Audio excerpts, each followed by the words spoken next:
Spent some time at the beach yesterday, which is always fun.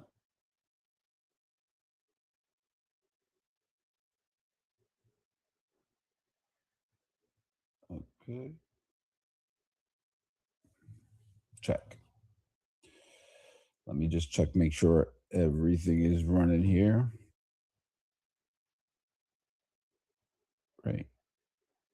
Great, great, great, great, great. Okay, cool. Good morning, David. Good morning, Bo. How are you guys? Hope you guys had a nice weekend. All right, guys, I'm gonna jump right into the charts here. So on the left chart, it being the start of a new month, I always like to open up and look at the monthly chart and see, just get a night bird's eye view of where we are and what's forming, how the previous month closed relative to the prior month, and see if there are any clues and insight into directional movement. So here on the left hand chart, we have a 10-year monthly chart of the ES, very broadside view. I'm just looking for any type of directional bias that this chart can lend us. And immediately what stands out to me is kind of this shelf that we formed back here in at the beginning of 2025, and that area comes in to be at 6190 to 6200. It's also backed by the 21 moving average on the monthly. um you know I'm not predicting that we will get back down there, but however, it does seem like that would be a logical place for the market to come back and test. And if we did get there, it would be something to have on our radar to know that, hey, this could possibly be a support on the long term stuff. But also, what stands out to me on this one is this buying tail here. I mean, this tail we left, right? So that tail, I'm interested in seeing let's see, where did this month close? So this month closed at 65.67, right? So, just as it's something to keep in mind, I'm going to be keeping an eye on that close of that bar 65.67. If we start to develop and get below it, stay below it, obviously it would hint that we're going to, instead of putting in a look like this, right? Or something like this with follow through the next month, that maybe we're going to come back in like something like this, right? Where we see follow through. It doesn't really, the on this month here, we left a pretty big buying tail, right? And then the next month kind of went into the body of that prior month, but never really could establish a strong presence in there, and we came back and we revisited the prior month's low.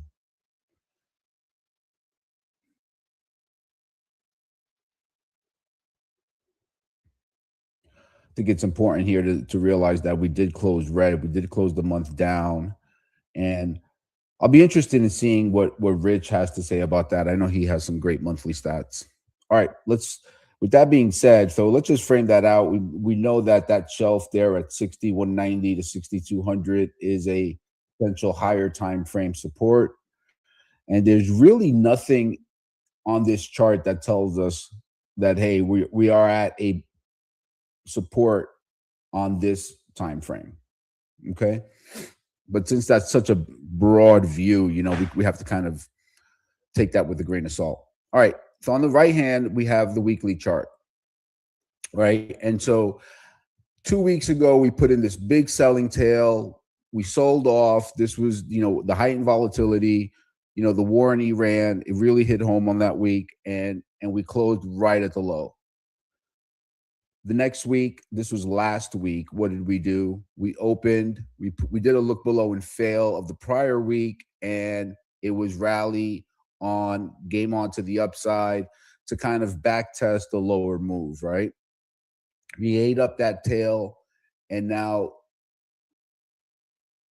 we're testing the 9-period moving average. Now, remember about the weekly, right? Is one thing that we noted about the weekly is that when it loses this 21-period moving average, like it did, so here it acted as support,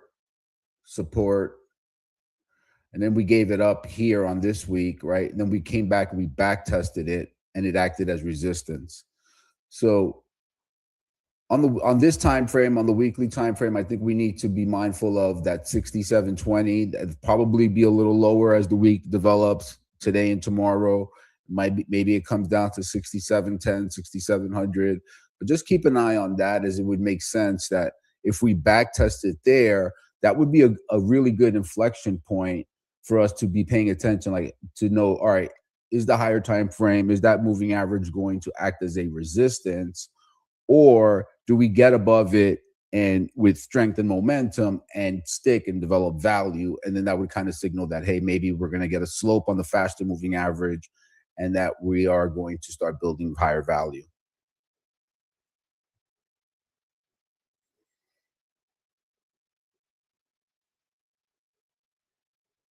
Okay.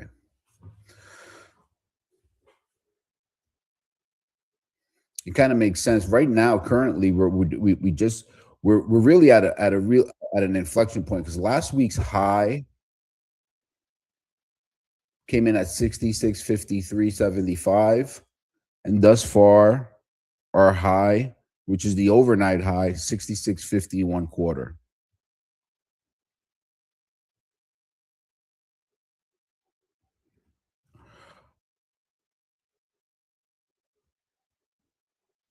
So now, do we come back in here and back test the 50 period moving average, and then kind of move higher and test the heightened volatility, the back test of the 20 period moving average, which held pretty much to the point?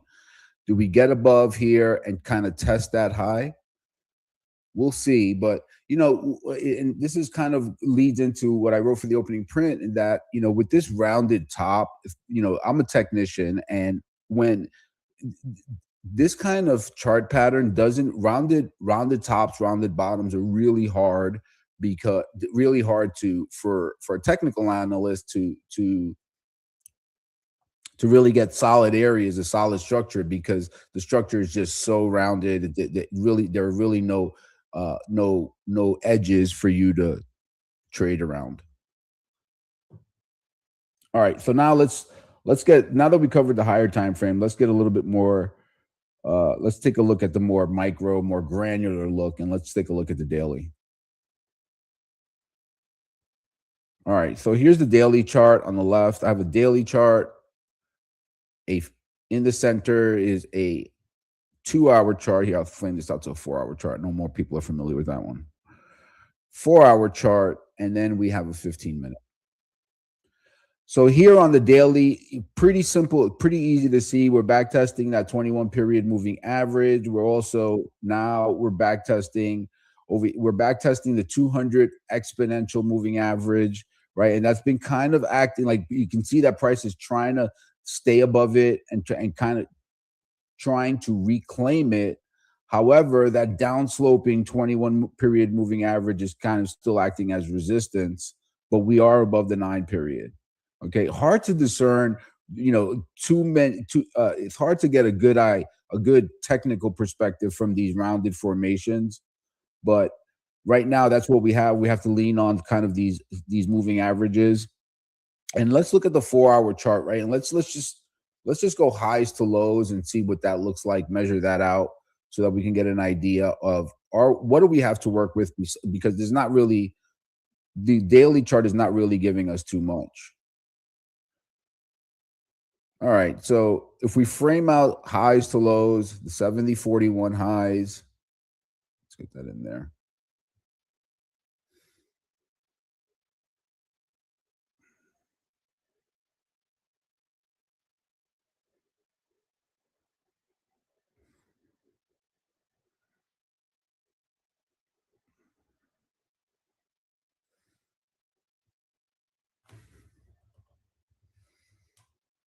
And 65, 53.50 for the low. Okay. All right, so immediately we can see, let's just get a little bit more data in here. Hang on. Let's get the 38 and the 61.8. Okay. So immediately we can see here if we just measure highs to lows, all-time highs to the most recent pivot low, we're kind of now in that Goldilocks zone, right? Where we're above the 38% retracement. Initially, it was kind of acting somewhat as resistance, but now it's kind of you can see prices trying to reclaim it. Also, last week, let's go back to this chart here to this. So last week we were, hang on, it's not it. Here. Okay, so last week when we were kind of framing out what our ideas were for the week and for the on each day, we were kind of saying, hey, all right, so we had a solid hourly downtrend. And what would flip our narrative from say, hey, we're selling rips to now we're buying dips because we have some structure that and some data that kind of dictates that. So one of the things that we said we needed to reclaim 66.80 to 66.90, which was kind of this shelf right here, right? So that's the shelf that would kind of say that would signal to us, hey, we have a change in the hourly downtrend, and maybe we need to start thinking about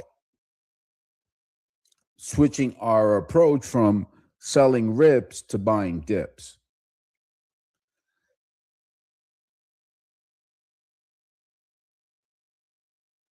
You can see here last Wednesday we came really close to testing it. We made a high at the 66.50 53 high, and then price immediately pulled back, right? But in that pullback, is there anything that kind of hints to us that, hey, this is going to be, this higher low will hold and we're going to go up there and test that 66.80 to 6700 area? And I think there is some evidence for it, and I'll show it to you on this chart. So remember, we need to reclaim 66.80 to 7. Let's just call it 66.80 to 6700 for an hourly trend change. And now, if we switching our chart view to this look, we can kind of see that there is some evidence here, right? So this pullback here. So price we put in the 65.50. It's a 63.53 low. We came back, we tested it. We went lower by a few points, had a look below and fail, and then it was game on to the upside, right? Okay. So since that thrusty move on the failed auction at the lows, price came up and fell just short of testing that 66.80 to 6700 hourly trend change level we're looking for, and then it pulled back. But where did it pull back to? Well, it made an exact retracement almost to the tick of the halfback of the thrusty move off the lows. So we kind of have an idea here that, hey, yeah, there were buyers present, and there is evidence for this being a higher low. Also, what you can see here that I framed out on the chart is we have this head and shoulders pattern now developing, right? So we have left shoulder here, right shoulder here, and this would be our head.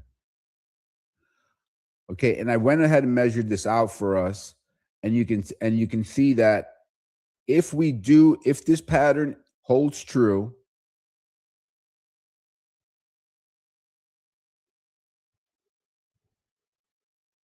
that would be targeting a precise measured move brings us up to 68.20. Okay, really hard to get a good structure here in terms of knowing which one of these highs would need to be broken. I mean, I think that if we are going to move higher, we'll probably just rocket right through all of them. But we can't fall into the guessing game of trying to think of, okay, which one of these highs would be kind of a double top formation. All right. So let's just continue to frame it out from the bottom. You can see that we have evidence here for a higher low. And that's framed around the idea that we made this low, the 63.53 quarter low. We had a look below and fail, so that's a failed auction, and then we had the thrusty move higher. Adding to that narrative is that we, in the formation of that right shoulder, price pulled back, held half back to the tick, to the point, and now we're retesting highs. So the question becomes now, do we see a double top here in the 6650 to 6655 area, or are we going to break it higher and test that 6680 to 6700 area for the hourly trend change? So are we going to get something today where we come up here, pull back, kind of test this, hold this zone here, and then get a move where we test that 6680 to 6700 area? I think we'll see. We'll see. I think today that's going to be pretty important to note. But also, all right, so that kind of frames out what we might be looking for on the upside, right? Okay. But there's still two possibilities that can happen, right? So let's frame out what the next obvious possibility is. What happens on the down? What happens if this is a double top?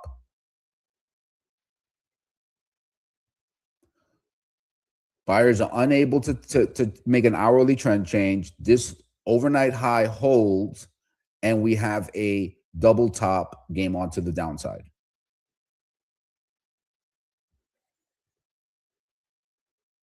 Well, in order for that to be true, in order for us in order for that to kind of take precedent here, what we would first want to see, at least what I would first want to see, is I'd want to see this pivot low here at 65, 67 get taken out, right?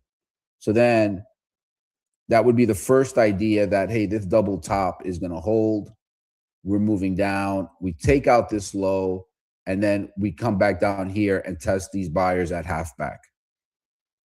All right. So I think that the first thing we want to see for the double top to hold would be a breach of the low at a breach of the low at 65, 67. I think that kind of makes sense, right? We have a good structure here. We had the thrusty move off the low. We pulled back. We held half back, and now we're kind of knocking on this double top from last week. These highs from last week. Sorry. We also have this kind of inverted head and shoulders pattern developing.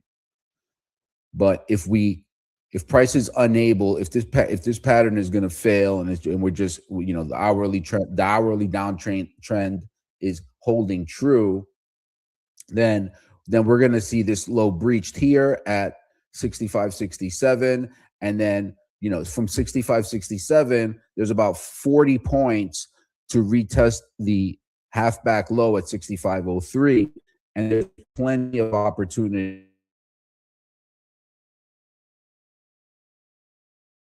within those 40 points to have some quality trade.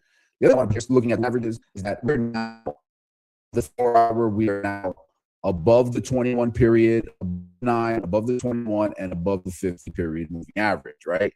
And they're all sloping up, especially the 50 is now curled and it's sloping up. So we can look for that to hold as well. The 21 period is kind of lining up with that 65, 67 low.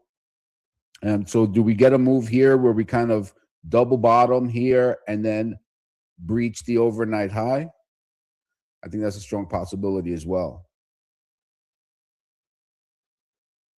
Yeah, I think that kind of makes sense.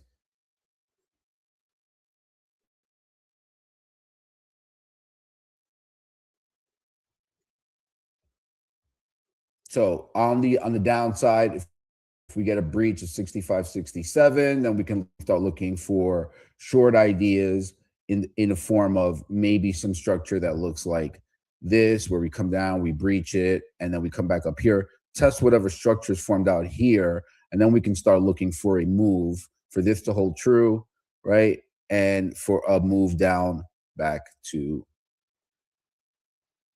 test the half back low. Okay. The upside, I'm more inclined to think that these highs will be breached and that decisions will be made at the 6680 to 6700 area simply because of the amount of time we spent up here just kind of knocking on it. But we also have to respect that we're in a solid downtrend and we are at daily moving average resistance, which lines up perfectly with Friday's highs. Now, what would signal that we're gonna make a challenge at 6,700? Obviously, right, would be if we do something like this, right? If we open up somewhere in here, this higher low, this 65, 67 low holds, we come up here, we kind of test into overnight high, we get it to stick this time, right? We build some value above, maybe come down here, and then make a challenge up to the 6680, 6700 area, holding these prior support areas that are highlighted in the gray box, right? So do we get a pullback into that zone off the open and then make a challenge up to 6680, 68, 6700? I think that's a solid idea for a long trade.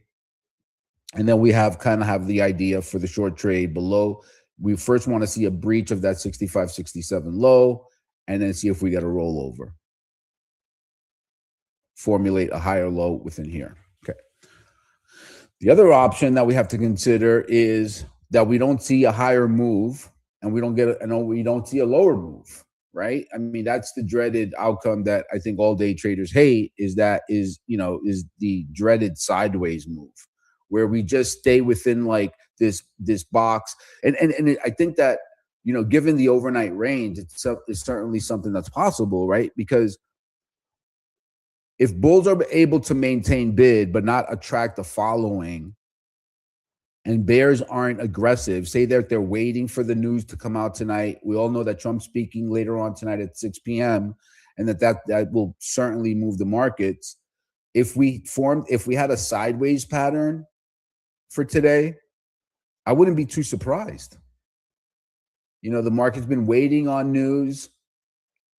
And Trump comes out and speaks, and we can see a 50 handle move.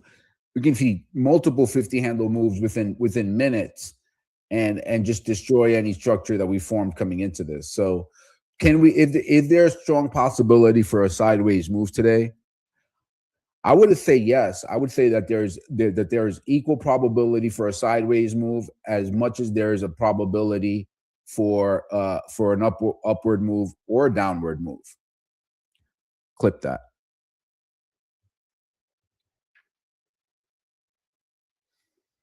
All right, so that frames out the upside, that frames out the downside, and that also frames out that we might go sideways, which is probably what no one wants to hear.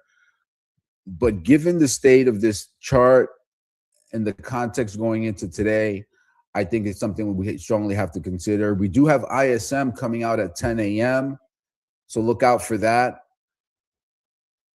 Now, one other thing that we have to keep in mind is what was the context for last week, right? So we saw one day where prices rallied, held the rally for much of the day, and closed near the high. But the rest of the days, we saw early strength followed by mid to late day weakness. So in order for us to frame the long argument, right, we want to see us stay above this zone here, 6620 to 6650, and hold it into the close.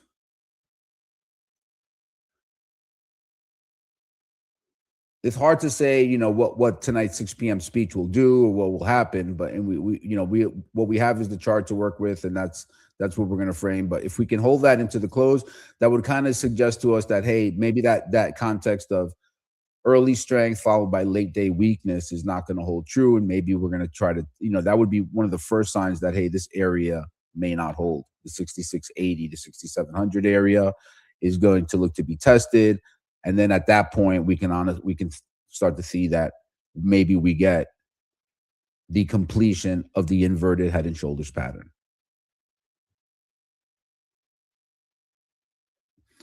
All right, on a more granular, more micro time frame, here's the 15-minute chart, right? So overnight inventory, I'd say, is really balanced here. We have a pretty, I think it was last I checked, we had an 80, hang on. Yeah, so we have an 84-point range overnight on 217,000 contracts traded.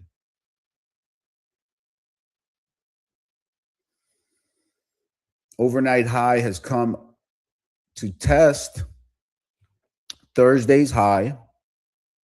Also, it's good to note that on Friday, when we had that news spike, we kind of came right into that same zone, right? Kind of came right back up into this zone here. So yeah, I think that that zone matters for sure. I think that's the hill that bulls want to take.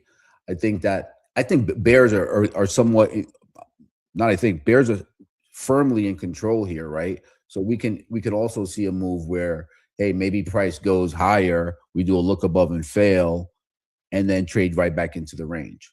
So let's frame that out. So on a more micro time frame, if we see that price comes up today, breaches the overnight high, does a look above and fail, and then we come right back into range, then we could look for something like this and look for the move lower to test settlement, value area high, volume point of control, so on and so forth, and then possibly even down to the Sunday night open down at 65.90.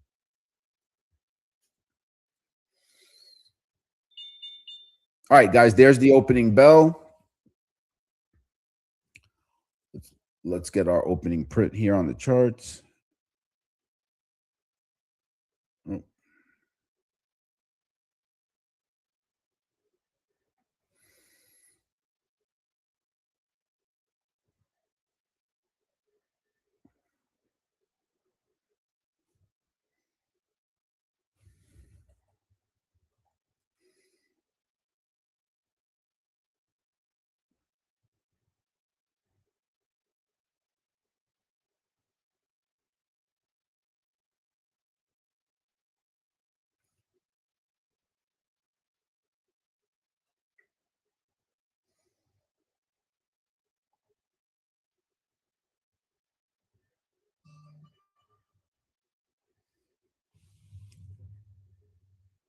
I think everyone's waited with bated breath on this 6 p.m. Trump talk. So be mindful of that. Looks like we got an opening drive underway here.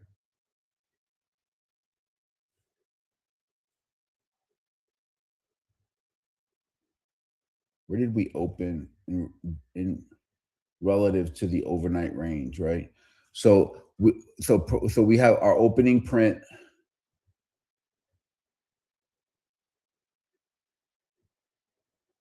has been 65.21.75. Our RTH low is 66.21.50. So we made one tick. We opened and we had one tick go against and immediately moved higher. We are above the overnight point of control. I think it matters because just simply because of the range. However, this thin structure here, starting at 65.95 to 65.90, at some point will need to be revisited. But let's just see what happens. I think decisions will be made at the overnight high. Let's see if price can get over the Globex session value area high at 66.39.75. Let's get a look at the internals. We're opening at 1-to-1 positive on the NYSE, 3-to-1 positive on the NASDAQ. Oil is at 112, up 0.5%. That matters. Our ticks are opening flat, so there's no edge there. And VIX is gapped up. Hey, so one thing that that I noticed over the weekend is that, we have a bit of, so it's important during these times to keep an eye on the VIX, right? And currently, all right, we're back through the open, guys. Back through the open now. Are we back? Nope. We're coming back down to test the open. Coming back down to test the open. So let's just look at how many contracts traded the high. Let me see if I can get that up here. Hang on. When you're looking for those, when you're looking for those highs and lows, it's important to have a good understanding of order flow. And that doesn't look like it. We came back down, we tested the opening print, guys, and it held a support. So there you go. There you go. Starting to move higher. That was a rejection of that push lower.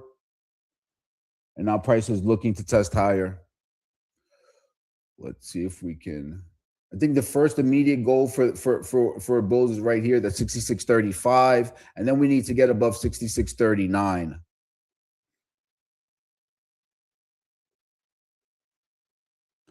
One thing to note here, especially about the VIX, right? The VIX is so important during these times.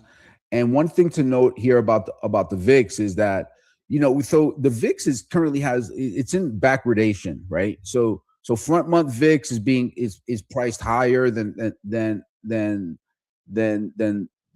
following month. When the front month is priced higher, that means we're probably going to see more volatility. And the market's pricing in more volatility in near term. So that's typically not what you want to see if we're looking for a swing low, right?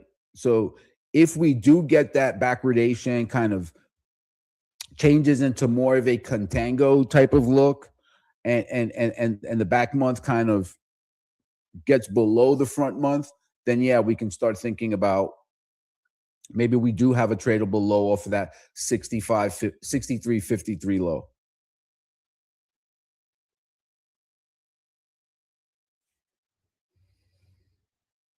All right. All right, getting the move higher here. We're testing that 66.39 high.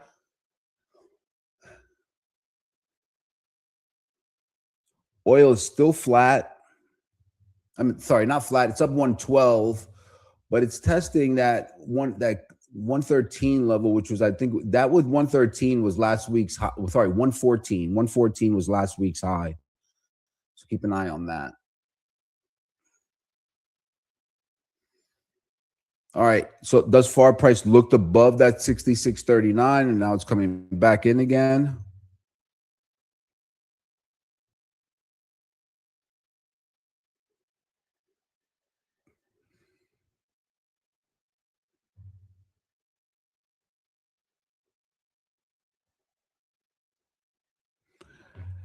Hey, quick early signs here, guys. So heads up, right? Thus far, what have we have? We have price spiked higher. We opened at 66.21. Opened at 66.21. Initially had a spike higher, came back down, tested the open again. It held. We just spiked above 66.39. Right, which was last week's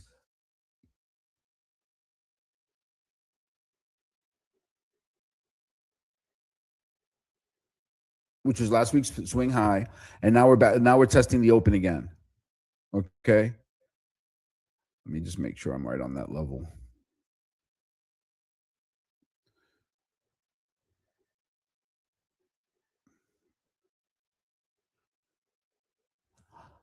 So I want to wait until that first 15 until I get let me just look at the 5-minute, but this is the early sign that we might have some chop here. And chop is something that I'm always on alert for, probably more than most. All right, we're back through the open. We're below settlement, and now we're testing value area high. Okay, so heads up.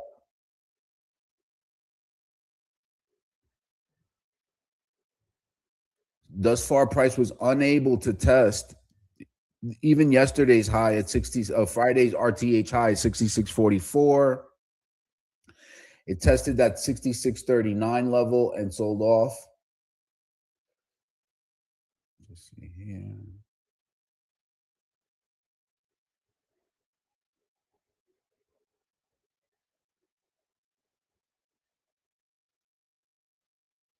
Okay.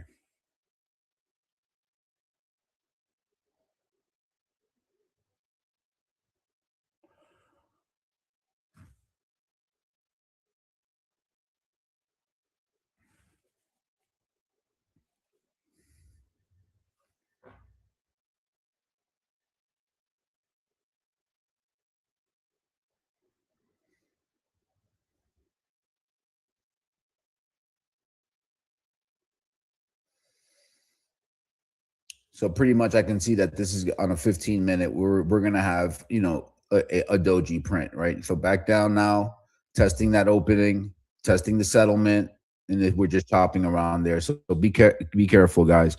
We have a really wide overnight range, 84-point overnight range on 217,000 contracts traded. This is now the third test of the open print and settlement that has held, and now it's back to the upside. So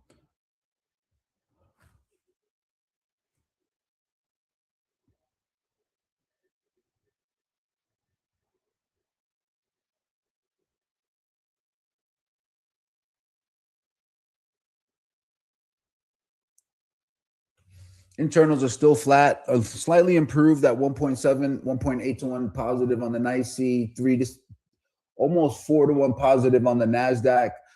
Oil is going to test that 114 last week's high level pretty much. It seems like 112.72 there. Gold seems flat, down 0.5%. Take a look at some of these stocks that matter. Microsoft down 0.75%. Tesla's up 1%. Nvidia down 0.5%, pretty much flat. Same thing with Apple, up 0.5%. So, all right, we're going to stretch this A4 trade out so we can get a better look on it. Okay.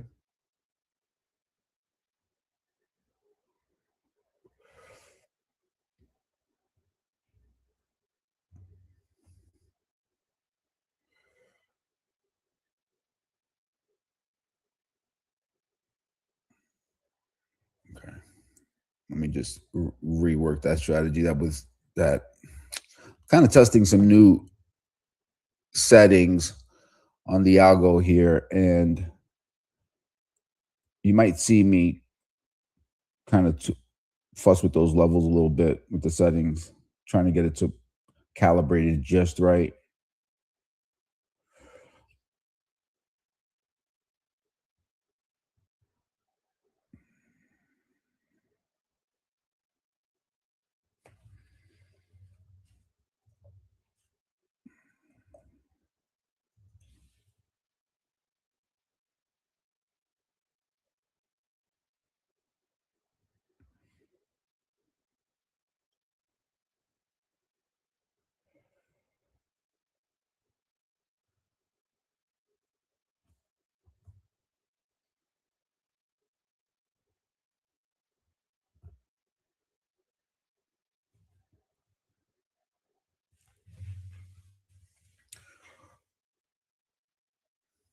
Early signs of chop here, guys. Be careful. Careful out there. Trying to keep everyone safe. Keep it on the right side of the tape.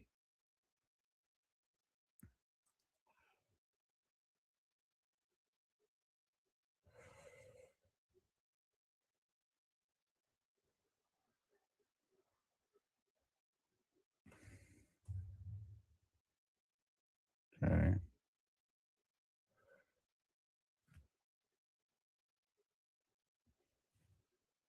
All right.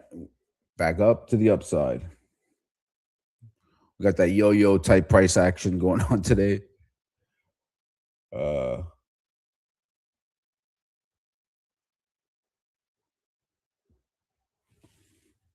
Hey Mag, are you still long 66.31? So that 66.20 area should act as support. So you can use that to kind of as a risk marker if you'd like. Let's see.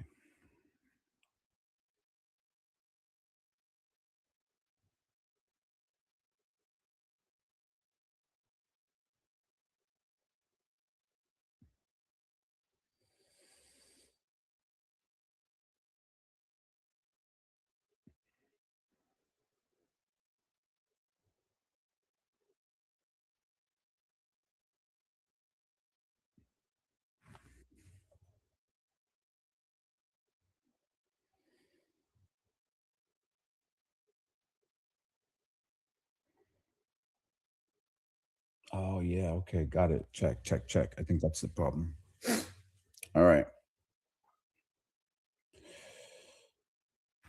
hang on here. Check this.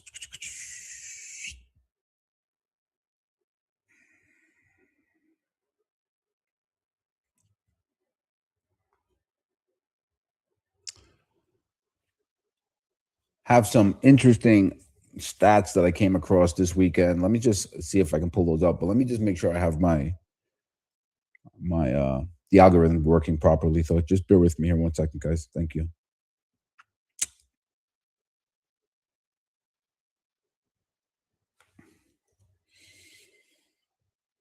Okay, check that. Apply. Okay.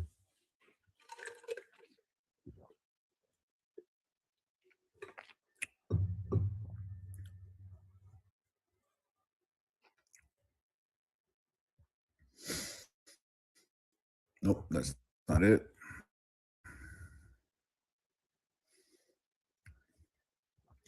I'm curious to see how many of you guys out there trading are trading time based charts versus trading tick based charts.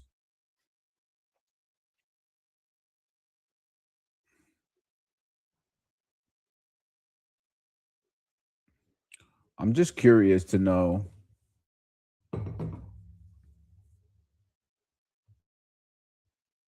I don't really have a preference either way. I think that you can. I think that sometimes you can get smoother movements out of tick based charts, and they'll offer some opportunities where you might miss on time based charts. You're trading ticks, okay?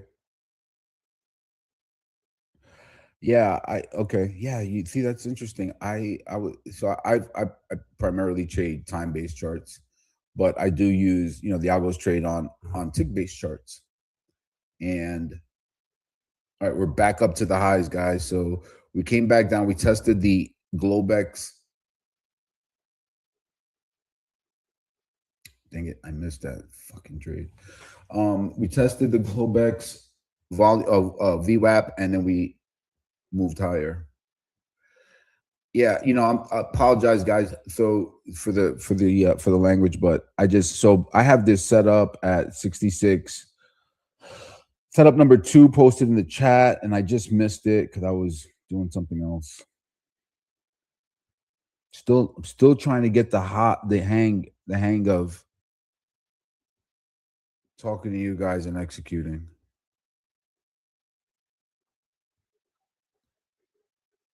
It's not as easy as you think. I'll get it though.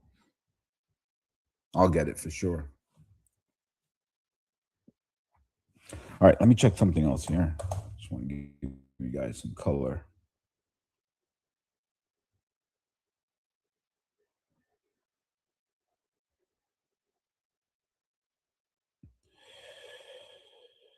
Okay.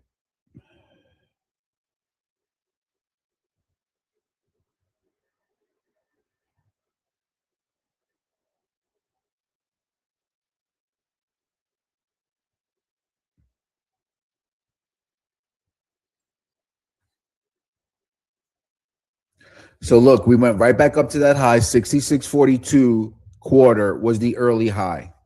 We just went up to 66.42, 42 squared, and we immediately pulled off about 5 points.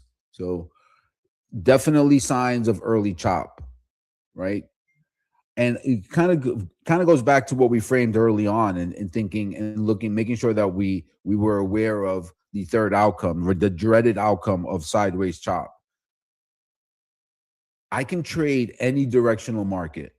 I'm 100% confident of that. What I can't do is trade chop. I mean, I know some scalpers, they have a field day in that environment. That's great. But I'm trained to look for directional movements one way or the other. And choppy markets are where I have my biggest drawdowns. And my biggest give back days have been in choppy markets.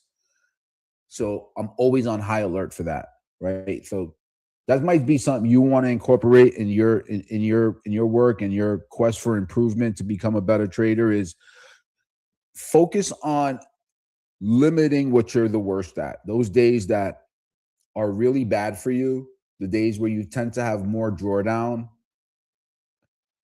and shore that day up and then double down on what you're good at. So if your statistics are telling you, if your research tells you, hey, the proof is in the pudding, I'm just a better trader on the short side, then double down on those days. Those are the days where you might want to, add a little bit, add a contract or two, or maybe increase your risk size, right? To capture some extra alpha, knowing that your data set is telling you, hey, I'm better on these days. Whereas if you're a better long side trader, double down on that. And also try to limit the days and the context that you're not good at.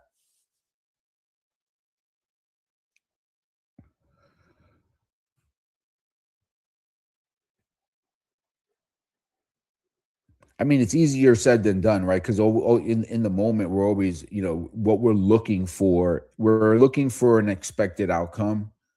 And when we don't get it, it's in that not getting it that the drawdowns happen.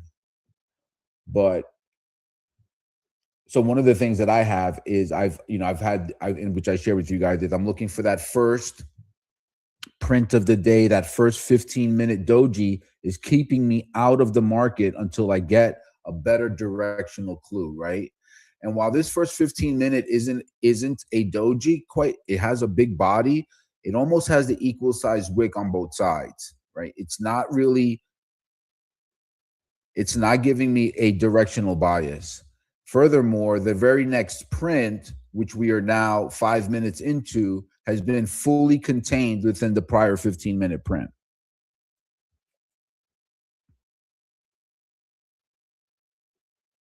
So sit on hands moment here, right here for me. I know what we're looking for on the upside. I should have been long 66.26 or 66.20. I know I had a bid in at 66.26 earlier, and I pulled it right before I got on. So I would have been long 66.26 based on the setup number two. I missed it. Um, and I probably, given these conditions, I probably would have not have executed it. Furthermore, if I was in it, I would be at break even right now because I mean, there's little to no signs of follow through here. And furthermore, look, it's indicative. You can see it clearly in the ticks, right? So let's pull up.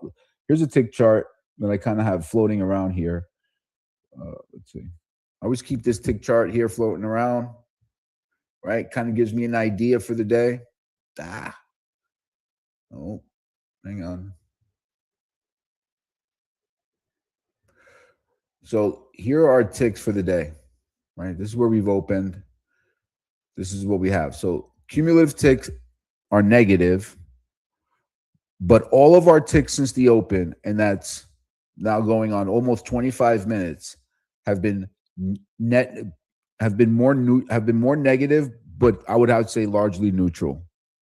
No directional bias. There's no conviction. That looks like this profile right here, this structure right here looks to me like a market that's waiting for something. All right.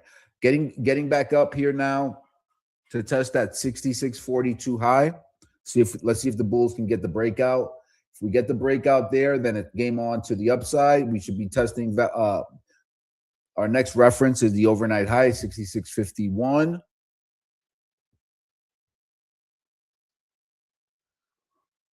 And then looking for a continuation there. If we can get above, like we framed before, framed in the pre-market, if we can get above 66.51 with strength and momentum, and if we can develop some acceptance above there, then I think we make the challenge at 66.80 to 6,700.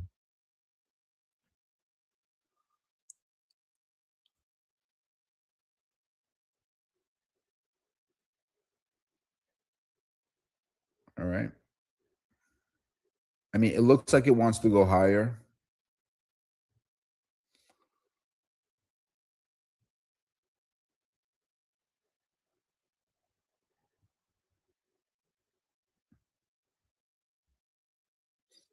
All right. Now that we're about a half an hour into the day, let me get up. Let me put this up.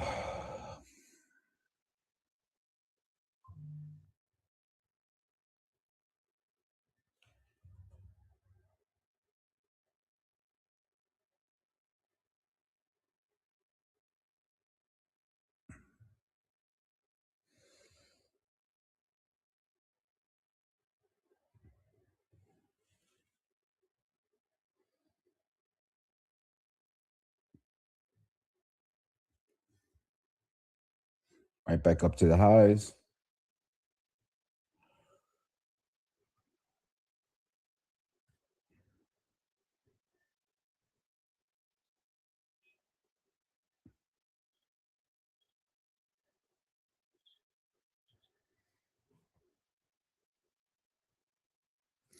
There's really be careful out there, guys. We just went up, tested 66.42, made a high of 66.43, and we got a little bit of a pullback.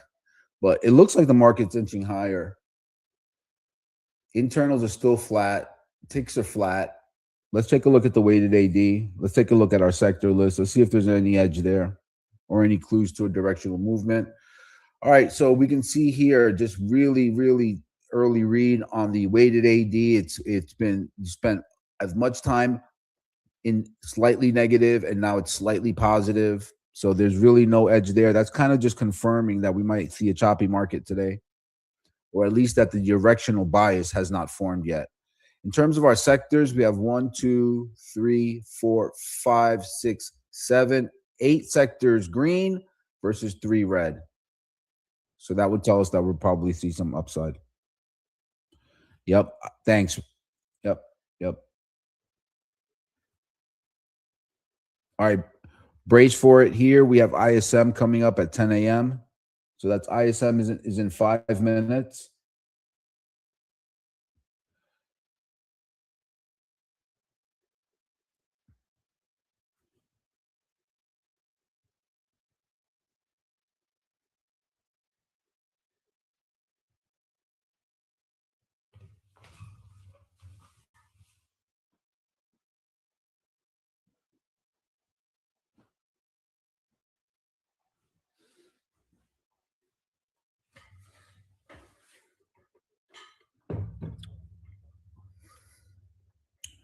ISM coming up in 10 minutes, in 5 minutes, guys.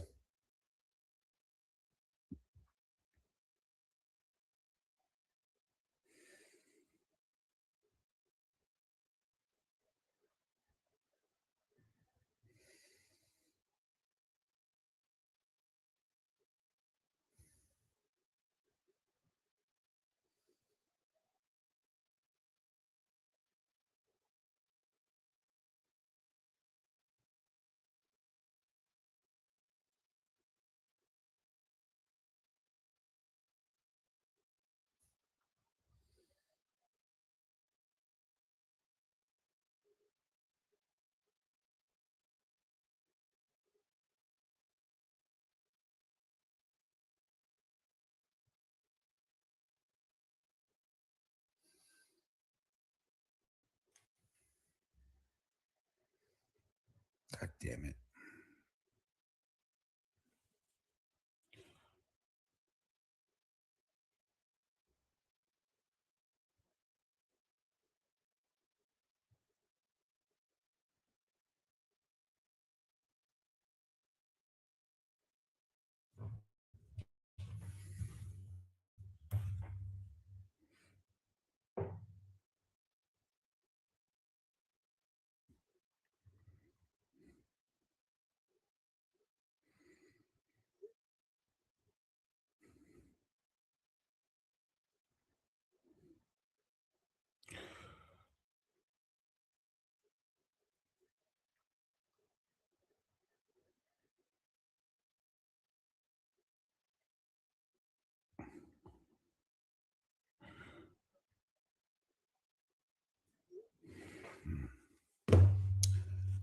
Okay.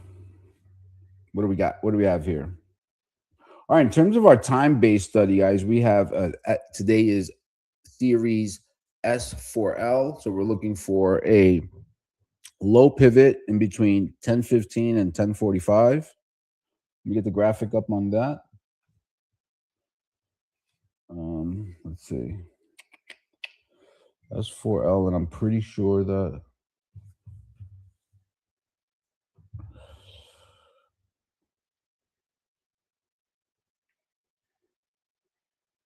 hang on, just um one of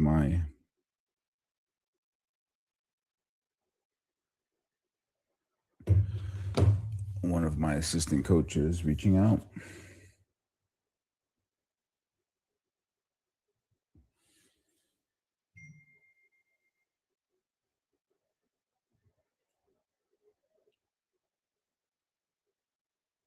All right, wait for that ISM coming out in 60 seconds here, guys. ISM in 60.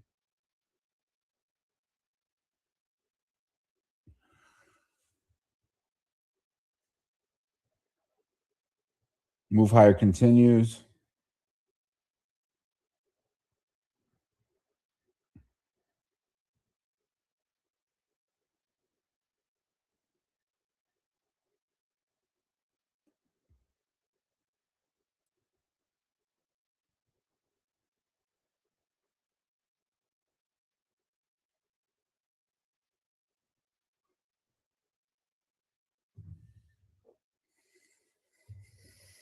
All right, there goes ISM.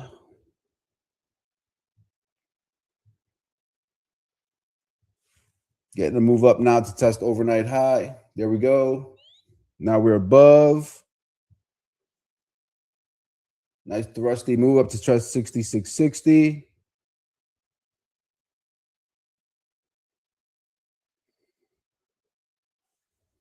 And right back down again.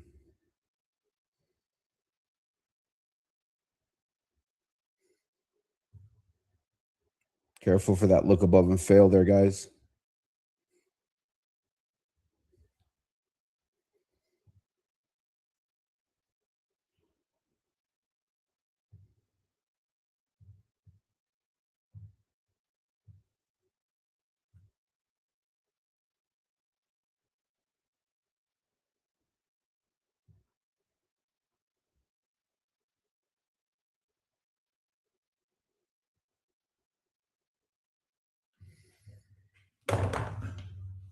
Really thin structure up there. Really thin volume.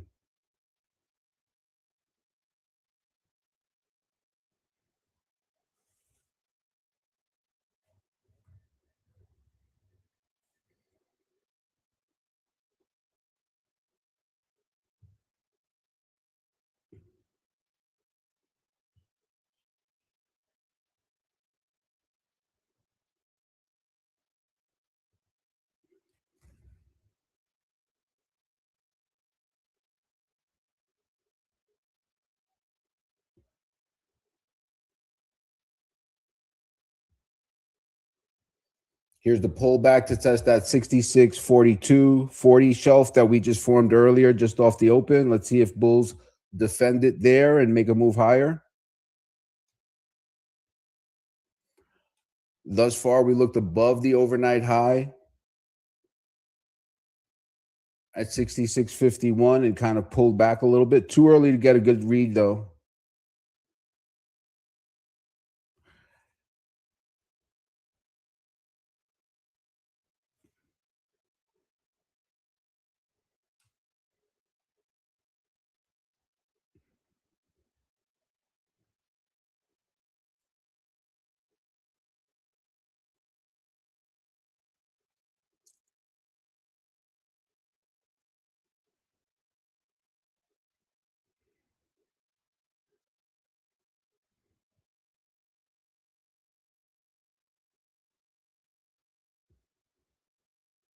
It's choppy. Pretty choppy here.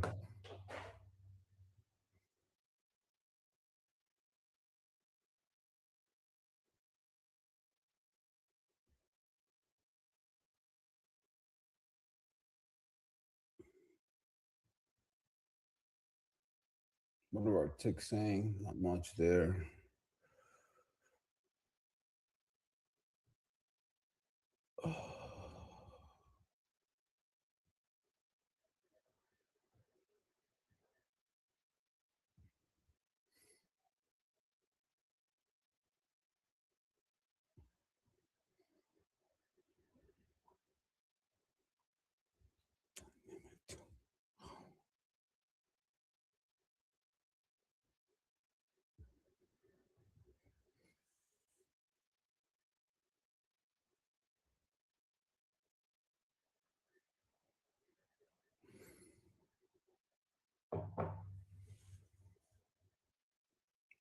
Big, big, big look above and fail, guys. Watch that.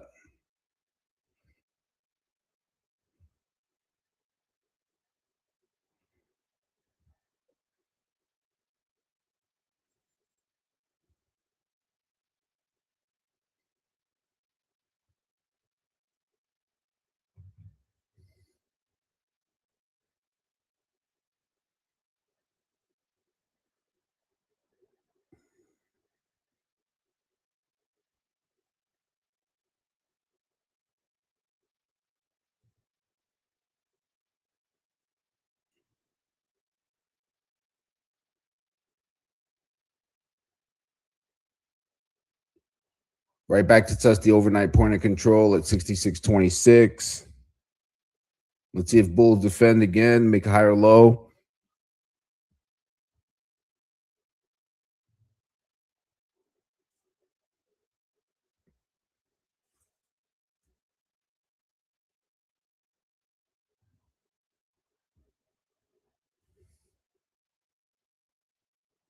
That was a swift rejection up there.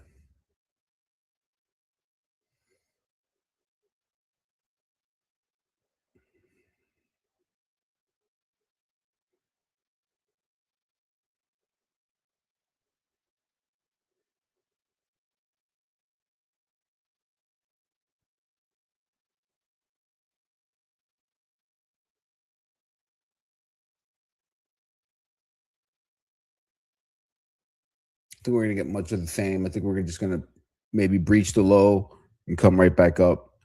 It's terrible. Wish I had something to execute here. All right. Watch that 66.17 pivot, 66.18 from the overnight session. We get below there, and that kind of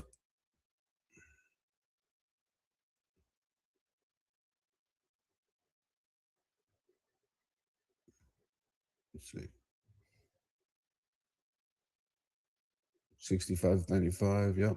66. Kind of want to see that 66.17, 66.19 pivot hold. I think that's what bulls want to see here.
Watch that 66.35, 66.36. Bulls want to get above there.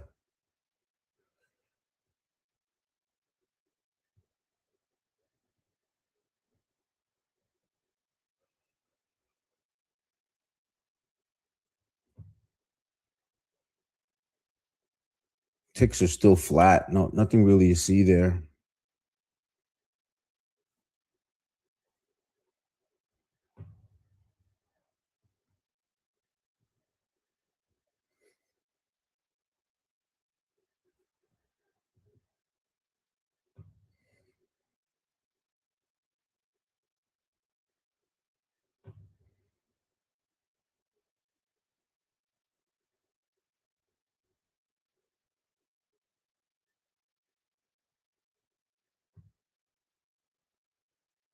Testing that 66.36 area.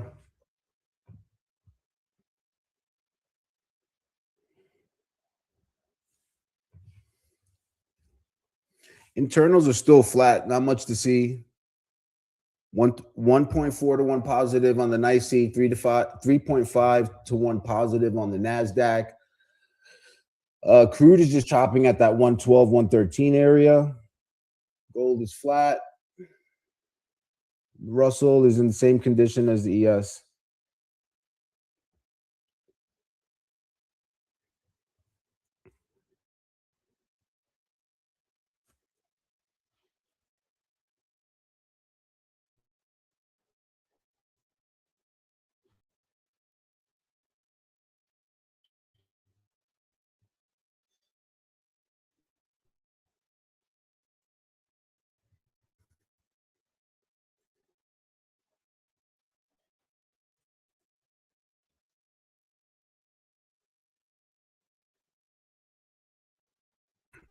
So thus far, we've had 1, 2, 3. So kind of setup number 2 support 6, 23, 7. You can see why years. So we 1, 2, let's call it 3, 4.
Yep.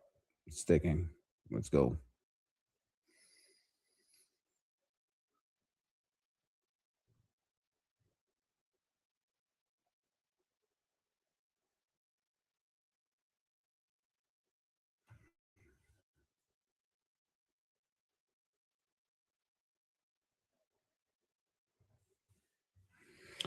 All right, guys. So we were expecting a low pivot in between 10:15 and 10:45. Really hard to tell. It's one of the nuances of the clock, right? On a day that you have chop, you're not going to get, it's not going to be as easy to spot those time-based pivots on a time frame chart because uh the structure is hard to discern.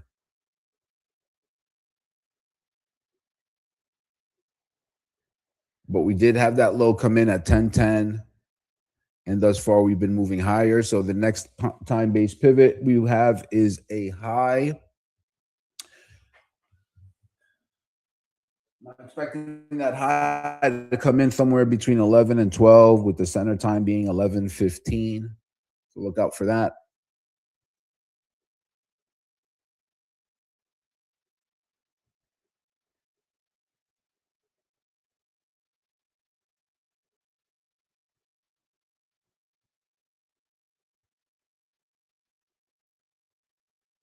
I'm gonna try to get long in there, see if that sticks.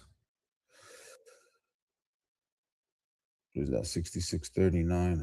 I'd rather get 66.36, which was the high here. 66.36. Right. Yeah, that kind of makes sense to me.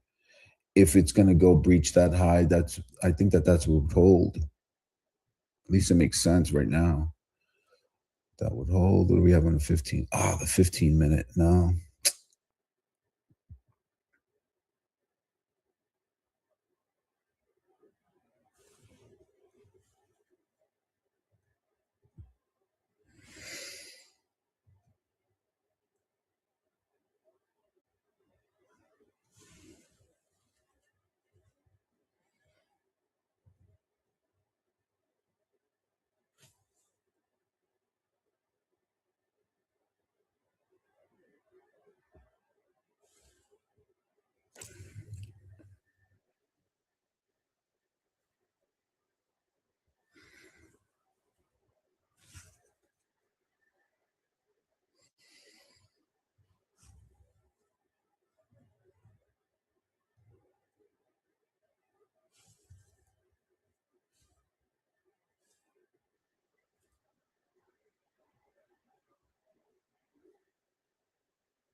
Okay. Oh, hasn't quite retested that overnight high. So be careful out there if you're long. It looks like, coming from where we came from, it looks like that's going to hold. It looks like that 66.20 to 66.25 area outlined in support by number two is it's important. It matters. You never know which one is going to hit, but that one's definitely important today. All right.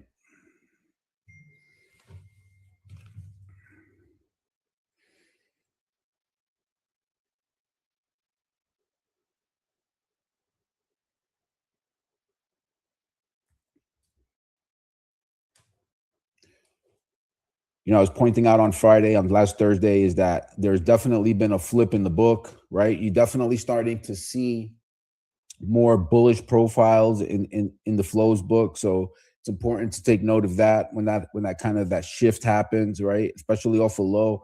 I'd love it if the front month VIX got below the back month, but we can't have it all. Once that kind of turns, we'll I think we'll get a little bit more thrust to the upside.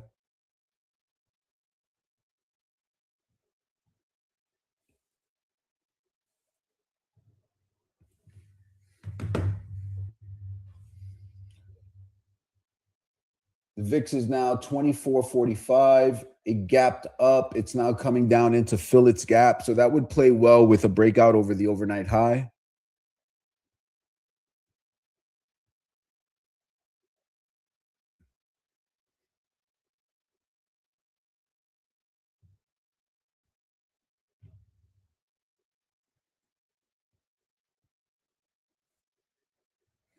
See if we get some. See if the bulls get some follow through here. Looking for that move up to get above the early high 6660 and develop some acceptance there, and then we can make a move up to 6680, 6700. I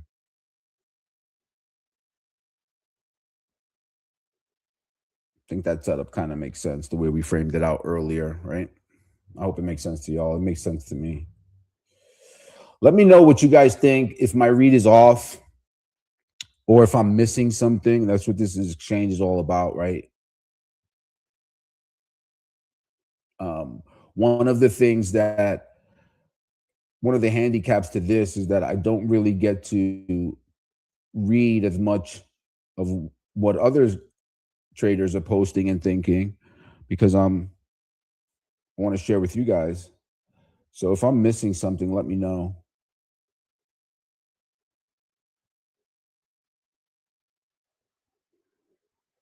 You guys can kind of be my eyes and ears out there.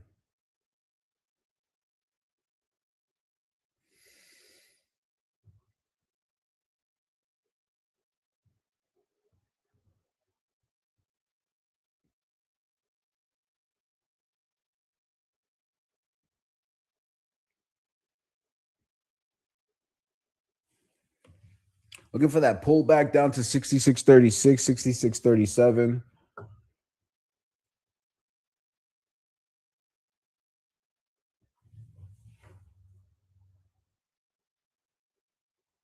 Oh, shit.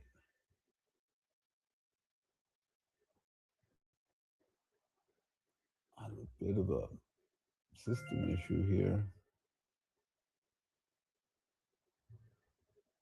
Okay. I'm not even sure if those reads were right now.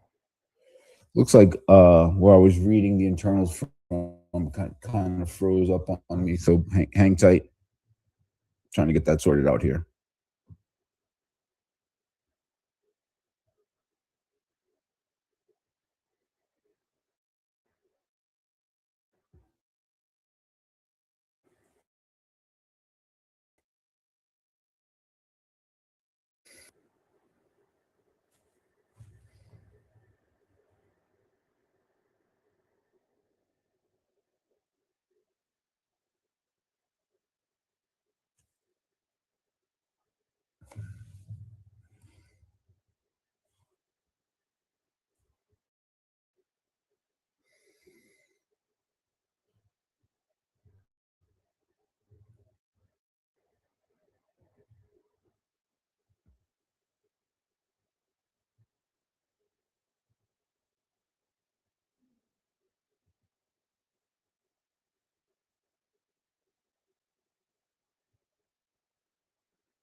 he pulled off. That's also very, very close to developing value area high.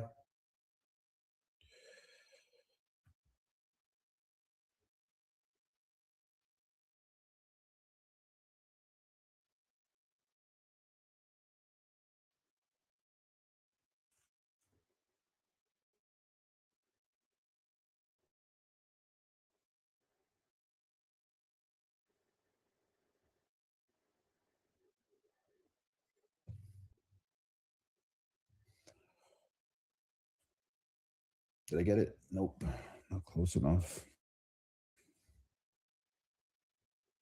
Let's see one at 39.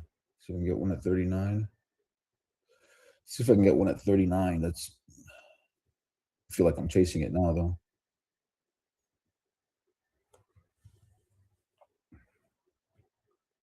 Let's see what happens. So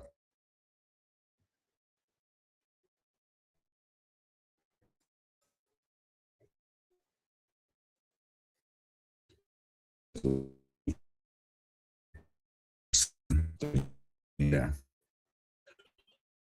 Okay, let me get the big board back up.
Somewhat improved, right? Weighted AD is now squarely above the zero line. 3, 4, 5, 6, 7, 8, 9 up, 2 down. We're still pretty choppy here. Unable to get it to stick above the overnight high, but I think that's the ultimate destination, right? We get above overnight high and then get up there to test that 6680 area and test that hourly downtrend. I mean, that's the first need for bulls, but that would also give us a sign that that inverted head and shoulders pattern is in play,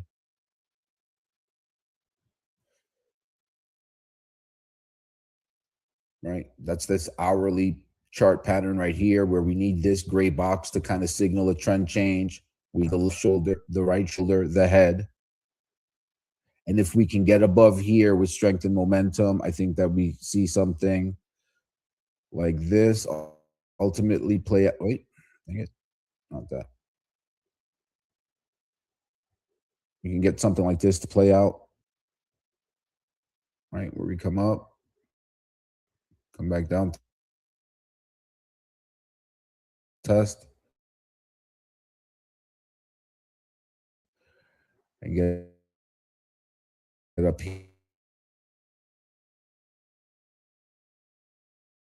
here.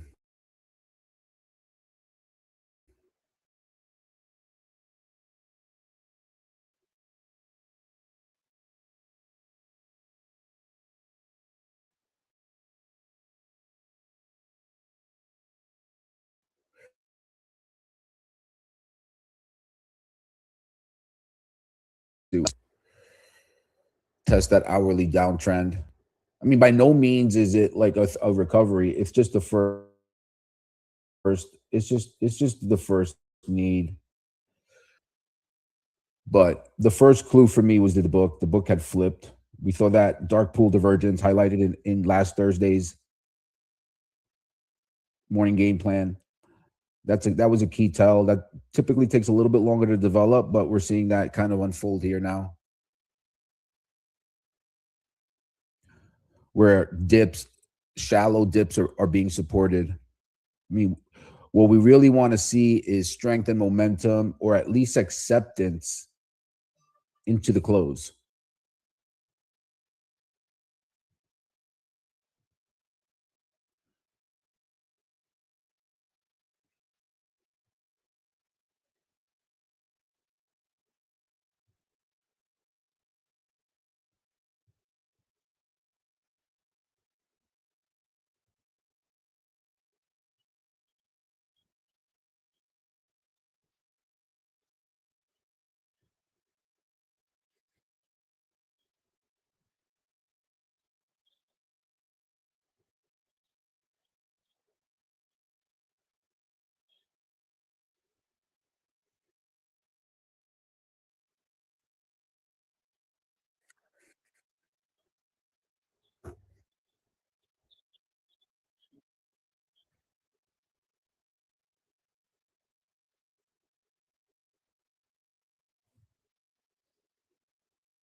All right, so we're just chopping around just under that overnight high at 66.51, 51.50.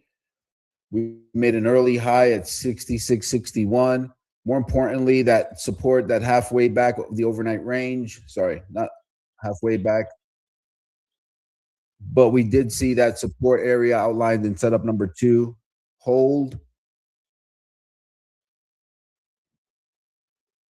We still could get a pivot here, but I would expect it. I would expect those 66.20s to hold.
Chop again, chopping again.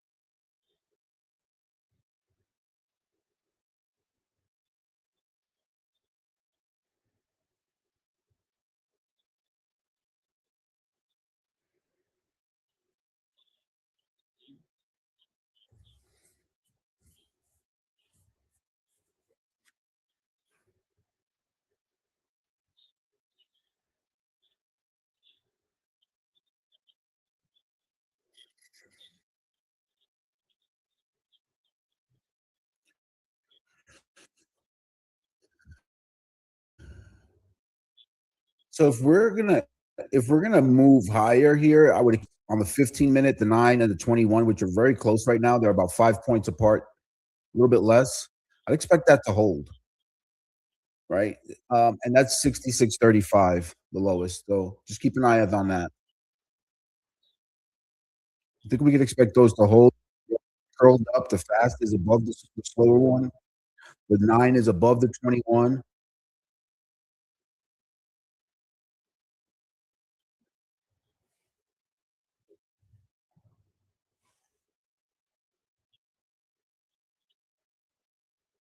Definitely a choppy market here.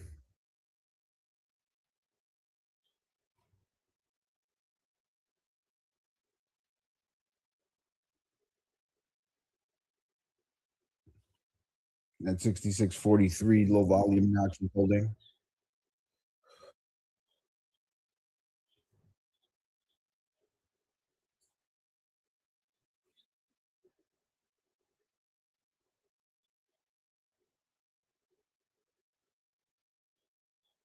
Oh, man.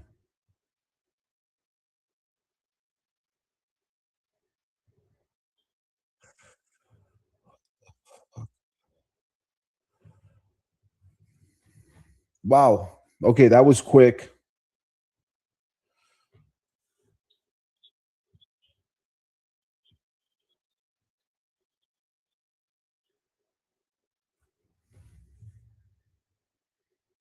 That was quick.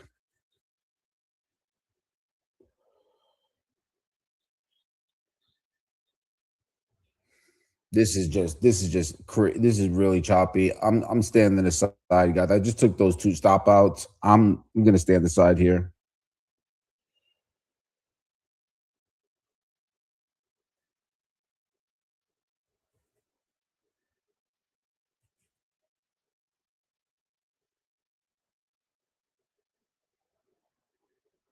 That's a pretty gnarly print right there, and seemingly from nowhere. Was there news?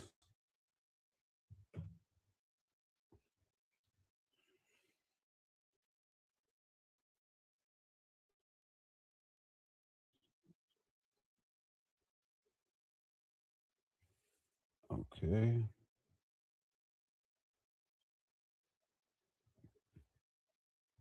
Iran rejects.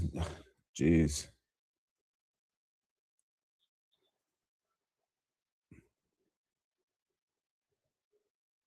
US via Pakistan. That's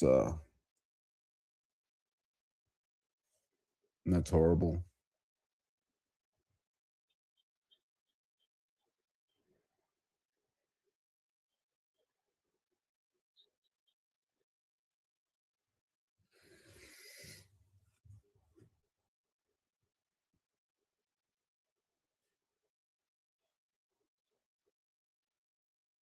Headwinds are insane here. It's gonna be hard for these equities to rally with this news environment.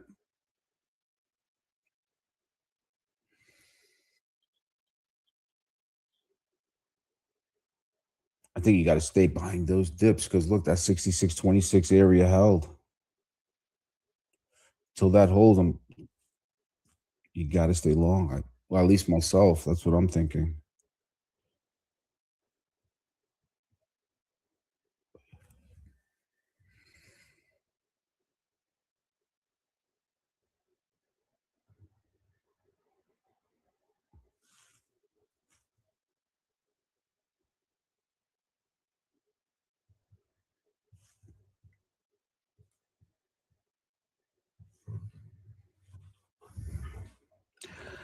Choppy AF.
All right, let's see if this guys, so far we had that look above and fail. We came back in. Now we're back into yesterday's range. Internals are flat. So yeah, there's nothing to do in here. If we get the move below 66.20, then we fade that. But I think you gotta stay buying it. You gotta keep buying it into VWAP to 625 to 630 area. We just had that news bomb, right? And price, and it looks like it bull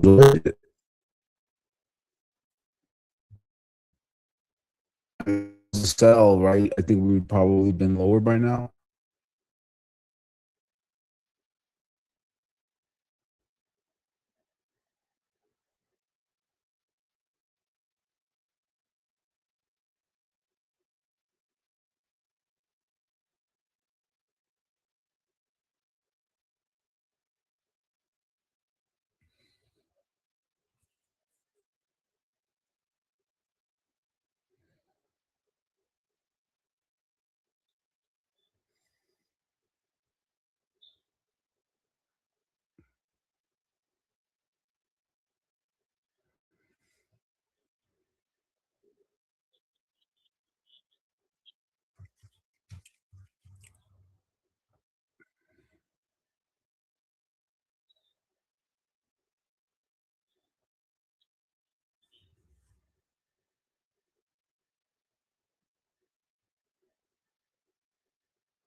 All right, guys.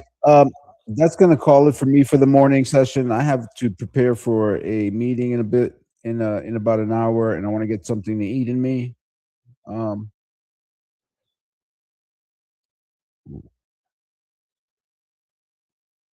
oh wait, hang on, never mind. That meeting is now actually no, that's tomorrow. So I don't have anything pending here.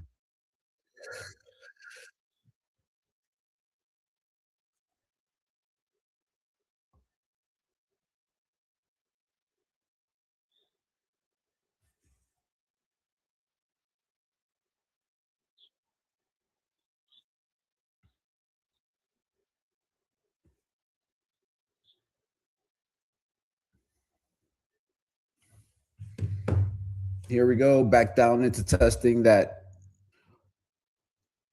volume point of control and VWAP at 6630.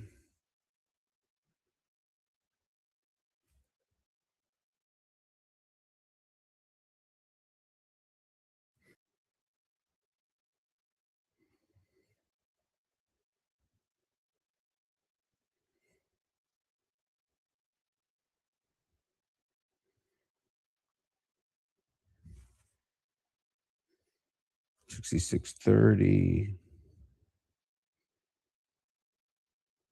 Hey Manny, good morning. Hey, David, welcome to the show. Welcome to the How are show. you? Welcome all my friends to the show that never ends. We're so glad you could attend. Come inside, come inside. Be careful as you pass. There's a real blade of grass.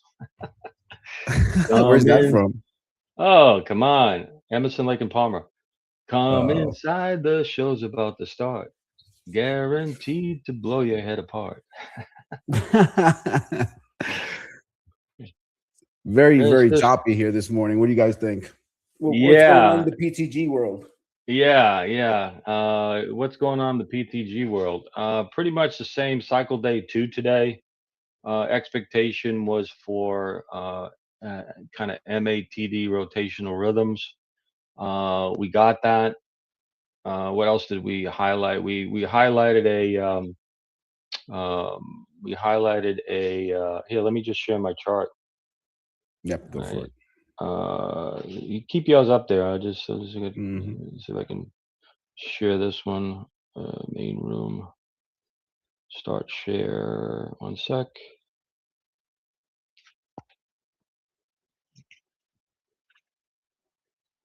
All right, there you go. So what we were talking about is we were looking at this play right here, this spike that was at the 10 o'clock news, Got it. Yep. and we were anticipating that. Let me just show you over here on the left. We have something called a tool called the D-level money box, and actually, I was looking at this off of a 15-minute chart. I was listening to you earlier. You were mentioning the 15-minute uh, rotations and stuff.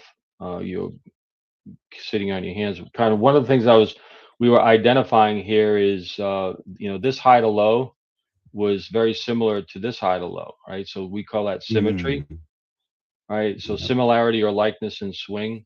And then what we ended up doing was this: we were anticipating in it before the 10 o'clock. What was it? ISM, I think, came out.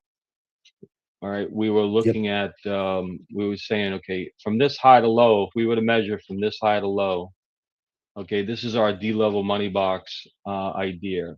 And I'll post a link for those that are not in, that are interested in learning more about it to our website.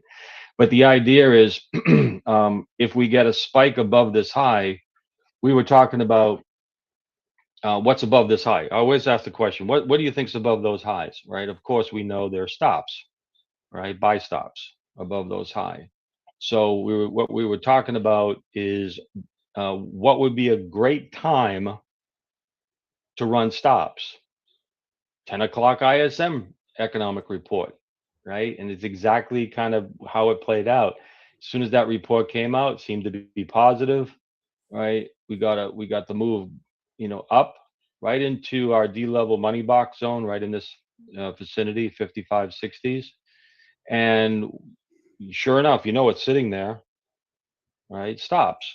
So the market Hmm. makers just run that up. Why did they run it up at 10 o'clock?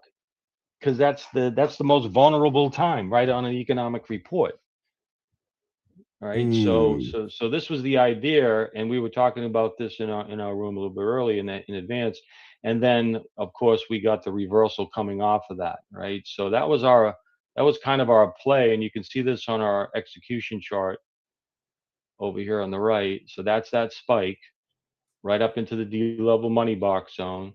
So how do we play something like that? All right. Of course, you got people that like to play breakouts, right? And of course, they more likely got trapped. And of course, those that have buy stops obviously got stopped out short. and then the market makers just absolutely love to do this, and then they just jam it right back down. And then another thing we quickly discussed, as this was unfolding, was the fact that the VWAP here, right, offered us two excellent long structural opportunities to enter the trade from the long side, right? And so you had a short play here for those, kind of nimble, and then we had two kind of long plays off of these pivots here. But really, for the most part, the day is still pretty boxy profile wise, Yeah. and that is congruent, with what we referred to as a cycle day two, as part of the 3-day cycle. So that's it. We're really not, not going, haven't gone, too far, but there has been some opportunities there for, kind of nimble traders from those edge points. And that's really kind of where we are right now from our perspective. Um, but I liked your analysis about the 15-minute high low, sitting on your hands there for a period, that which made a lot of sense.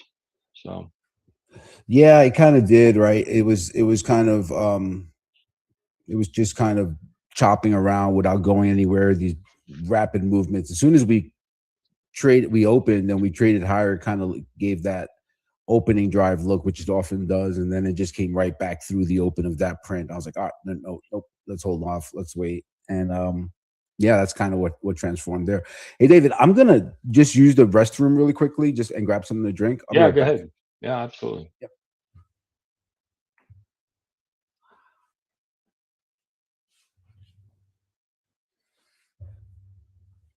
How's the rest of everybody doing in the pit room?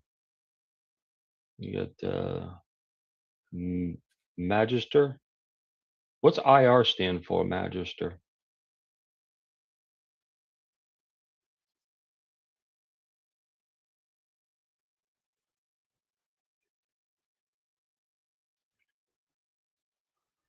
Oh, okay. Great. Investment research. There you go. Thank you. Very good. Very good. Yeah. So one of the trades that we had here, you can see it. We're running it right now. Is one of our ATR trades, right? Off of our kind of a key zone that we look for. And so we got that trade running right now. That scaled three scales on the AR10. We got three scales, and we're sitting break even on the balance on that. Um, oh, good news for those that they're running any of the Pitbull traders evaluations. Of course, you all know that uh, Ninja Trader, we can use it with Ninja Trader, but I am now validating the usage with uh, Sierra Chart. Okay, so I am working on testing Sierra Chart access for Pitbull traders evaluations, and I can report that um, we have successful connections with Sierra Chart. So for those of you using Sierra Chart and want to do an evaluation, it is connected, um, and very stable. So that's a great. I think it's a good report for everybody that's maybe waiting to see if Sierra Chart can be used. So that's good there.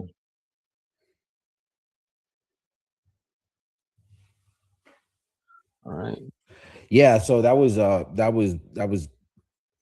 glad that that worked out for you because Sierra Charts is a great platform, and I think that in order for us to help people out the way we want to, we're gonna have to have a robust offering of platforms. I know that there's a couple of guys in here who, and I don't know, two of them are trading the same platform. Um, Obviously, there's Delta Trader there, and but I'm not really sure that there's a preferred. Like I know, I think I use NinjaTrader for the PTG ATA stuff, and then I love Thinkorswim for just their higher time frame charting. And I also use Delta Trader. But I don't think that there's a one size fits all. No, a lot of people use Tradeovate, which is, I guess, a Ninja Trader company as Okay. well, right? So Yeah. we may want to look into Tradeovate. I don't know if that's authorized or not. Yeah. So Um, we're actually working on adding Trade of Eight. It's okay, actually one of the topics of discussion for this week.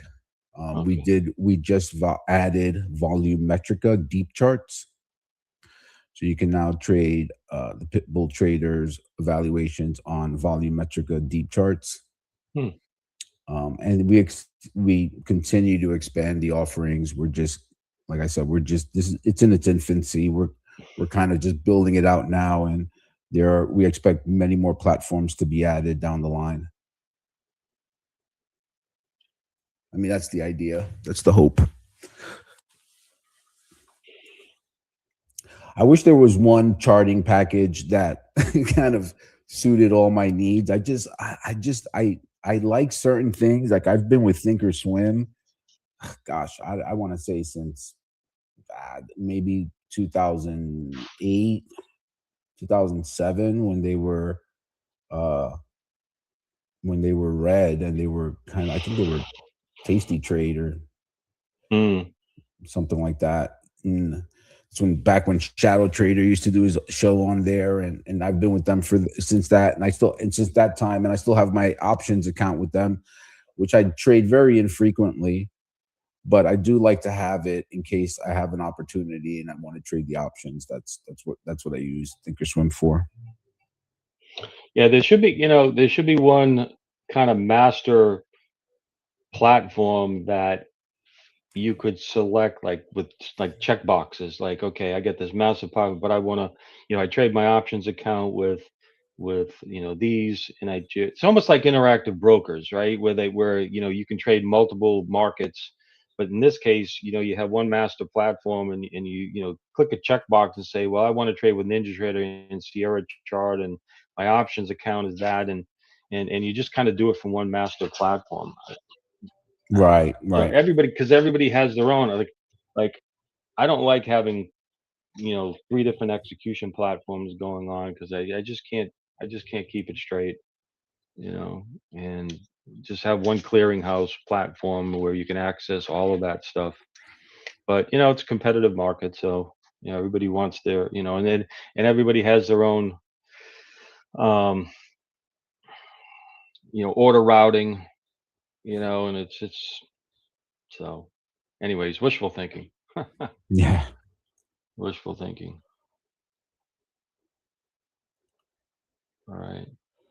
Yeah, so that's where we are right now. I don't know, with all this Iran, deadline stuff going on. I mean, I think it's just, you know, I think the markets overall, at least, the past week, anyways, been absorbing this, the developments pretty well.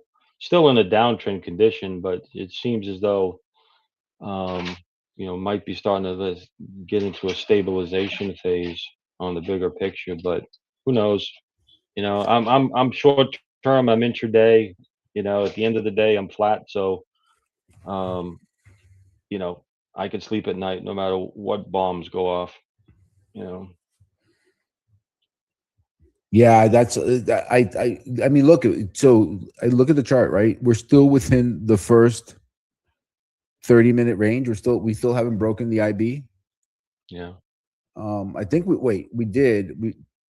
Yeah, we broke the initial balance. Nope, we didn't. Did we? Um, Hang on. No, we still haven't broken the initial balance. yeah, So that kind of circles back to what we were kind of warning for earlier today. Hey, just be cautious out there, because I mean, and also here's another thing to kind of frame your narrative is that if that news is the market becoming insensitive to Iran news. I mean, we just had another update from Iran saying that they're refuting any type of ceasefire, and the market, shrugged it off. I mean, 10 days ago we would have been tanking, and I think we initially did tank on the first sign of the first time they refuted peace talks, or the announcement that there was some type of ceasefire on the horizon. I don't know. I don't know how anybody can believe anything that they say. So, Yeah, yeah, I get it. Oh my I god, I mean, know. It's crazy. very skeptical on everything there.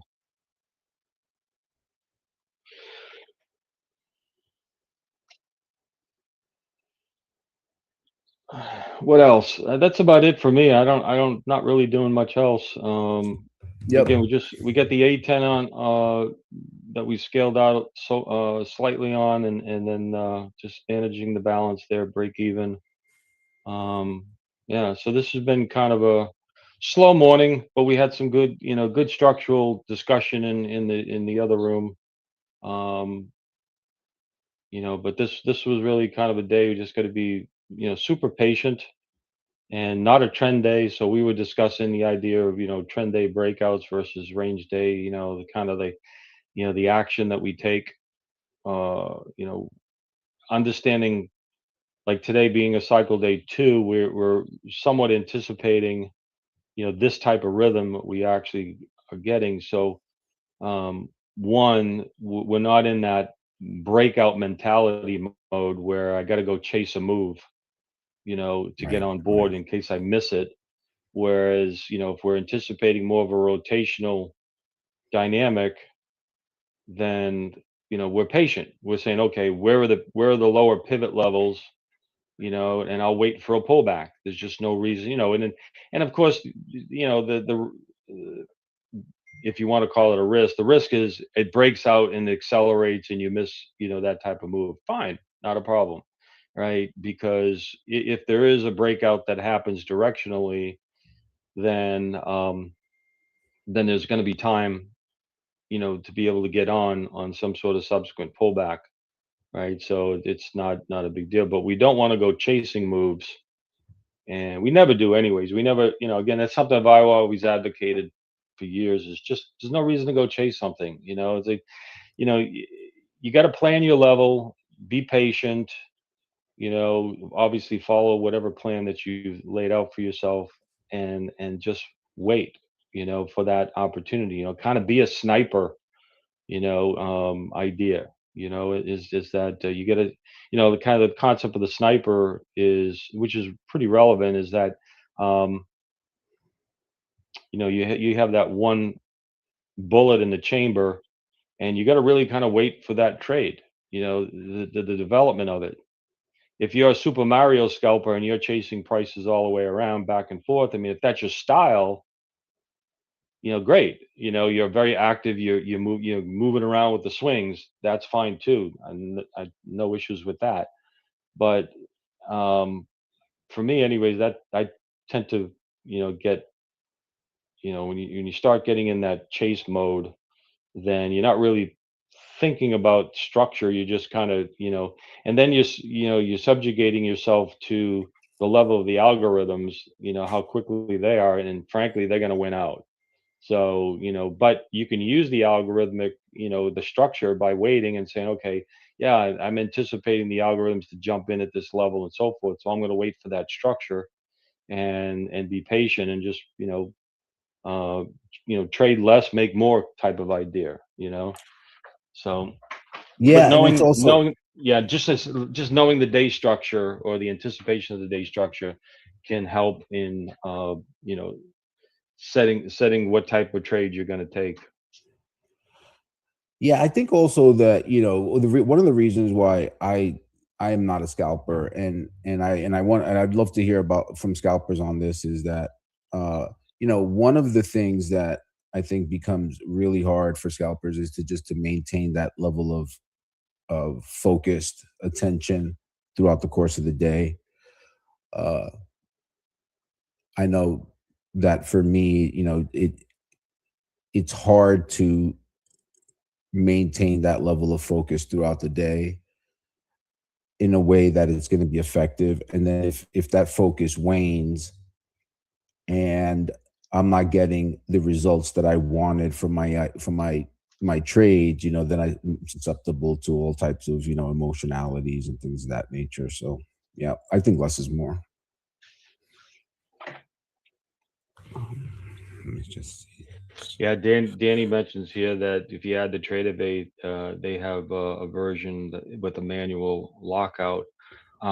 Actually, I'm going to be speaking with a gentleman tomorrow. I have a meeting where, and I know a lot of, first off, brokers, you know, live futures brokers. I think everybody has the ability to. You can put a daily loss limit, and it will lock you out at a certain level that you of your choosing.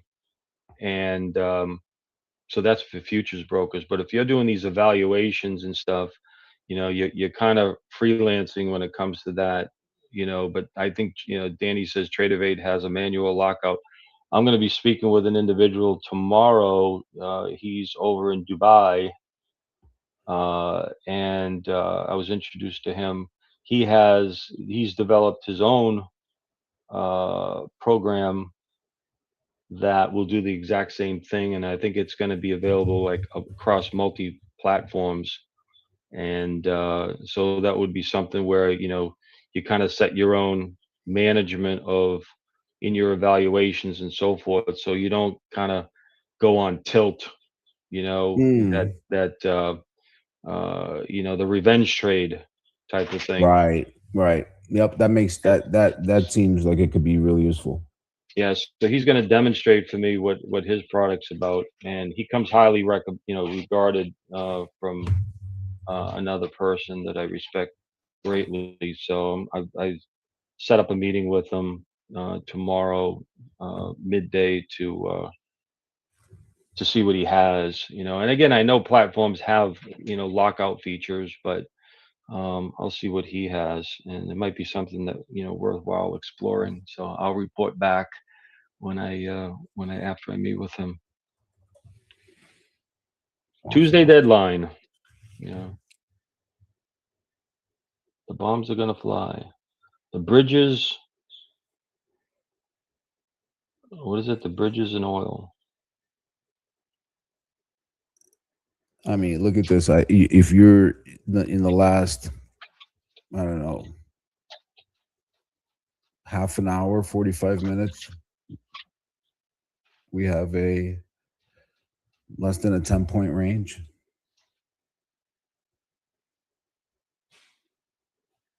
You got to be wicked. You got to be really fast here.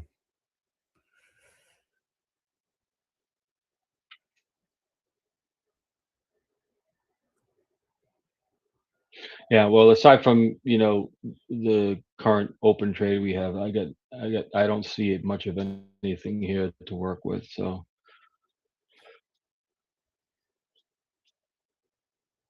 Yeah, I mean, if I mean, so I had to set up at 66.23 to 27, but even if I was in that, I mean, I'd likely be at break even, but I probably would be out of it because I probably would have added to it, and I probably would have added to it at like 66.30, and that would have been knocked out already.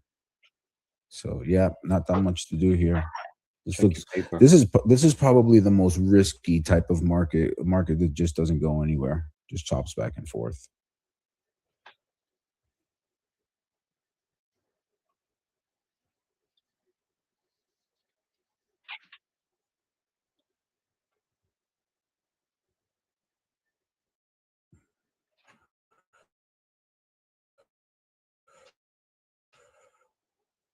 Let's see, meeting. Yeah, So I'll hang out. If I anybody I has any have questions or comments or anything.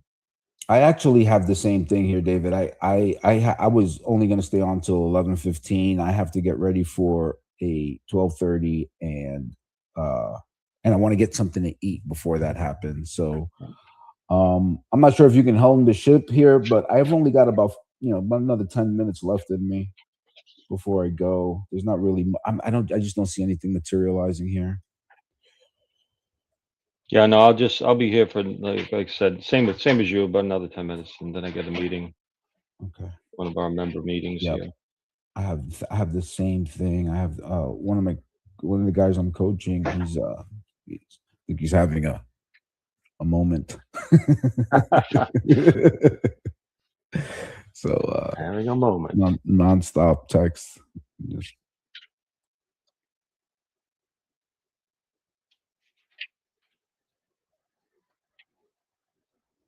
I can think we can leave the crew. They're in good hands, right? yep. I mean, Yep. for everybody on their own, if they need it.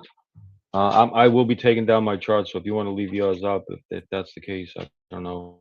Or Yeah. So but if you I'm going to check. Sorry, go ahead. no, if you need to take yours down, what I'll do is I'll put up another set of charts. But the ones I have here, I need. Yeah, if you can, I'm going to. I have to take these down for about an hour, and then Okay. I'll pick back up in the afternoon. All right. All right. All right, guys. Yeah. Yeah. Go ahead. You can leave, Manny. I'm All gonna right. switch. I'm gonna be heading off to myself, and I'm gonna switch the charts, and I'll leave up another set of charts for everybody. Thanks, guys. All right. Well,